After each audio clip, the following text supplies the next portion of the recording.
جی، کراچی کی صورتحال دیکھی جائے تو اتنا کچھ ہونے کے باوجود بھی کراچی کے حالات ایسے ہیں کہ سنبھلنے کو نہیں آ رہے۔ کراچی کے مختلف علاقوں میں آج بھی شدید فائرنگ کا سلسلہ جاری ہے اور کئی ہلاکتیں آج بھی ہو چکی ہیں اور کچھ علاقوں میں لوگ اپنے گھروں میں ہی محصور ہو کر رہ گئے ہیں۔ ابھی ہمارے ساتھ سنی تحریک کے سینئر اور مرکزی رہنما شکیل قادری ہمارے ساتھ موجود ہیں۔ بات کرتے ہیں ان سے کہ کراچی کی صورتحال کو وہ کس نظر سے دیکھتے ہیں، یا ان سے یہ بھی پوچھیں گے کہ کوئی ایسا مشورہ جو کہ کراچی کی صورتحال کو بہتر بنانے کے لیے وہ کام آ سکے۔ السلام علیکم شکیل قادری صاحب۔ وعلیکم السلام۔ شکیل قادری صاحب، آپ بھی دیکھ رہے ہیں، ہم بھی دیکھ رہے ہیں کہ کراچی کی صورتحال جو ہے وہ روز بروز بگڑتی جا رہی ہے، تو اس کے لیے ہماری حکومت کو کیا کرنا چاہیے، یا اس کے پیچھے کون سے ایسے عوامل ہیں کہ جو یہ فائرنگ کے سلسلہ جو ہے رکنے کو بھی نہیں ہو رہا؟ اصل میں اس میں سب سے پہلی بات تو یہ ہے کہ اس سارے معاملات کی ذمہ دار حکومت ہی ہے۔ یہ ایک دن میں یہ سارے معاملات کھڑے نہیں ہوئے۔ جس طرح سے بھاری ہتھیاروں کا استعمال کیا جا رہا ہے، یقیناً یہ ہتھیار ایک دو دن میں ان علاقوں میں جمع نہیں ہوئے، تو ہماری حکومت یا ہمارے حساس ادارے یا ہماری پولیس یا جو ہماری ایجنسیز ہیں وہ کیا کر رہی تھیں؟ جو کراچی کے اندر یقیناً اسلحہ بنتا نہیں ہے، تو یہاں جو اسلحہ لا کر جمع کیا جا رہا تھا، یہ تو اس وقت ہمیں سوچنا چاہیے تھا۔ اور ہمارے یہاں پولیس کا جو مخبروں کا نظام ہوتا ہے وہ کسی زمانے میں بہت مؤثر ہوا کرتا تھا۔ کیا وجہ ہے کہ وہ اس اپنے سسٹم کو استعمال نہیں کر رہے، جو انفارمیشن کا ان کا ڈپارٹمنٹ ہے؟ تو یقیناً اسلحہ سب سے اہم چیز جو ہے وہ یہ ہے کہ اسلحہ جو لوگوں کے پاس ہے، ہر گھر میں آپ کو اسلحہ ملے گا۔ سب سے پہلے تو یہ کہ شہر کراچی کو خصوصاً اسلحے سے پاک کیا جائے اور بالکل دیانتداری کے ساتھ کیا جائے کہ اس میں یہ امتیاز نہ برتا جائے۔ شکیل قادری صاحب، اگر حکومت سٹیپ اٹھاتی ہے تو بہت سی سیاسی پارٹیاں اس کی زد میں آئیں گی، اس لیے حکومت اپنا جو ہے یہ اقدام نہیں اٹھا رہی۔ نہیں تو پھر نہیں کرے، اس کو برداشت کرتی رہے۔ بات یہ کہ یہ اس طرح کے، کیونکہ ادھر ہماری حکومت یہ بھی کہتی ہے کہ سیاسی جو مفاہمتی عمل ہے اس کو بھی جاری رکھنا ہے، تو پھر امن کیسے ہو سکتا ہے؟ نہیں تو پھر جب آپ کو سیاسی مفاہمت کا عمل جو ہے وہ جاری رکھنا ہے تو پھر ان چیزوں کو برداشت کرنا سیکھ لیں۔ برداشت کرتے رہیں کہ جب آپ کسی کی دم پر پیر رکھیں گے تو یقیناً وہ چیخے گا، جس کے گھر میں آگ لگے گی وہ شور کرے گا، لیکن اس کا مقصد یہ نہیں ہوتا۔ یہ ریاست کا کام ہے کہ وہ عوام کو تحفظ فراہم کرے، امن و امان کے مسئلے کو کنٹرول کرے، تو ریاست کا جو کام ہے وہ ریاست کو کرنا چاہیے۔ جو پولیٹیکل لوگوں کا کام ہے وہ یقیناً ان کو کرنا چاہیے۔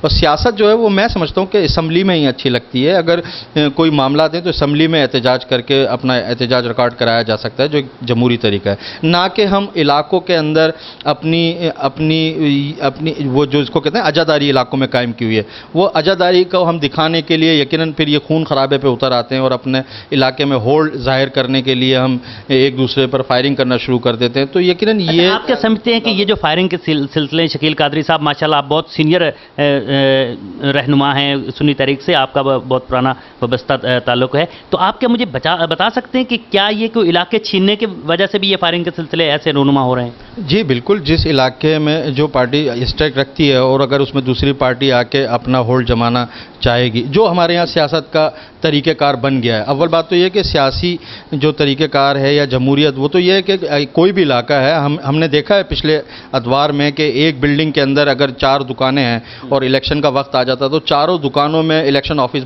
بنا کرتے تھے اور مختلف کینڈیڈیٹ کے اس میں آفس ہوا کرتے تھے۔ لیکن آج وہ بلڈنگ تو دور کی بات ہے، علاقوں کے اندر ایک دوسری پارٹی کو اپنا وہاں الیکشن آفس کھولنے کے لیے مسئلہ ہوتا ہے، تو یقیناً اس سے کوئی انکار نہیں کر سکتا اور یہ پرابلمس ہیں۔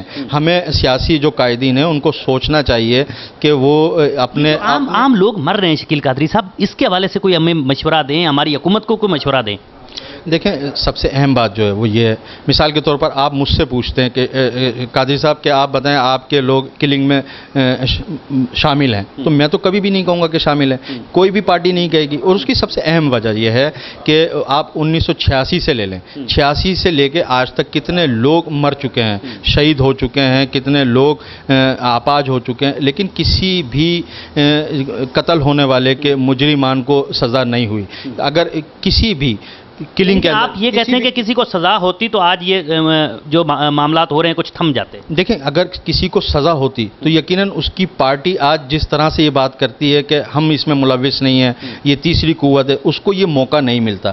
جب آپ پکڑ کر اس کو سزا دیں گے تو یقیناً وہ پتہ چلے گا کہ وہ کس پارٹی کا تھا۔ پھر پارٹی کو بھی یہ اندازہ ہوگا کہ اگر ہمارے بندے کو، ہمارے کارکن کو سزا لگتی ہے تو ہمارا گراف نیچے جائے گا، تو یقیناً وہ کبھی بھی اس کو اپنا نہیں کہیں گے، اور ایسے کرمنل ایلیمنٹس کو پارٹیاں اپنے سے الگ کریں گی۔ شکیل قادری صاحب، ایک چیز اور بھی سامنے آئی ہے کہ جب کوئی گرفتار ہو جاتا ہے، کوئی ایسے ایکٹیویٹیز میں جو ہوتا ہے شامل، تو وہ جب گرفتار ہو جاتا ہے تو سیاسی پارٹیاں وہ ماننے کو ہی تیار نہیں ہوتی کہ یہ ہمارا کارکن ہے۔ دیکھیں، میں نے تو آپ سے سیدھی سے ایک بات کی، کوئی بھی نہیں مانے گا۔ میں اپنی بات کر رہا ہوں، اگر آپ مجھ سے بھی پوچھو گے تو میں بھی نہیں مانوں گا۔ میڈیا پر بیٹھ کر میں کیسے کہہ سکتا ہوں کہ ہاں میرے لوگ اس میں ملوث ہیں؟ یہ ہماری ریاست کا کام ہے، جو ایجنسیاں اس مقصد کے تحت کام کرتی ہیں، بھاری رقم ان پر خرچ ہوتی ہے، تنخواہیں لیتی ہیں، یہ ان کا کام ہے۔ میں مثال کے طور پر میرا کوئی کارکن ہے اور وہ کسی چکر میں پکڑا جاتا ہے، کسی بھی ایکٹیویٹیز میں، کرمنل ایکٹیویٹیز میں پکڑا جاتا ہے، میں لاکھ کہتا رہا ہوں کہ وہ میرا کارکن نہیں ہے، لیکن ایجنسیز کی رپورٹس میں، تھانے کی رپورٹس میں معلوم ہوتا ہے کہ وہ کس دن تک اس کا کارکن تھا۔ تو وہ ہماری ایجنسیاں کیوں فعال کردار ادا نہیں کرتی اس میں؟ وہ کیوں نہیں بتاتی کہ یہ اسی تنظیم کا آدمی تھا؟ میں چاہے لاکھ بولتا رہوں، اصل چیز تو یہ ہوتی ہے کہ مثال کے طور پر میں نے